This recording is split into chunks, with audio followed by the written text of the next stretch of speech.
চট্টগ্রাম ২ বিএনপির প্রার্থী সরওয়ার আলমগীরের পরবর্তী সংসদ অধিবেশনে যোগ দিতে বাধা নেই। জামায়াত প্রার্থী চাইলে নিয়মিত আপিল করতে পারবেন বলেও জানিয়েছেন আপিল বিভাগ।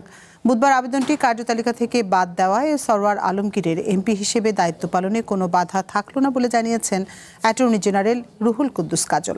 এর আগে ত্রয়োদশ জাতীয় সংসদ নির্বাচনে নির্বাচন কমিশন সরওয়ারের মনোনয়নপত্র বাতিল করেন। পরে প্রার্থিতা ফিরে পেতে হাইকোর্ট রিট করেন সরওয়ার আলমগীর। হাইকোর্ট প্রার্থিতা ফিরিয়ে দিলে চট্টগ্রাম ২ আসনে বিএনপির প্রার্থী হিসেবে সরওয়ার অংশ নেন। তবে নির্বাচনে তার ফলাফল প্রকাশ সর্বোচ্চ আদালতের সিদ্ধান্তে স্থগিত ছিল। সরওয়ারের করা রিটের চূড়ান্ত শুনানি শেষে ৯ জুলাই রায় দেন হাইকোর্ট। রায়ে তার প্রার্থিতা বাতিলে ইসির সিদ্ধান্ত অবৈধ ঘোষিত হয়। হাইকোর্টের রায়ের পর চট্টগ্রাম ২ আসনে সরওয়ারকে বিজয়ী ঘোষণা করে ৯ জুলাই গেজেট প্রকাশ করে ইসি সচিবালয়।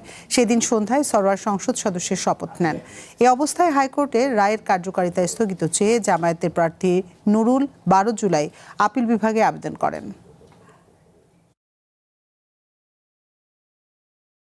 সরওয়ার আলমগীর সাহেব তিনি সুপ্রিম কোর্টের হাইকোর্ট বিভাগের রায়ের পরিপ্রেক্ষিতে নির্বাচন কমিশন তাকে তার নাম নির্বাচিত এমপি হিসেবে গেজেটে প্রকাশ করেছেন।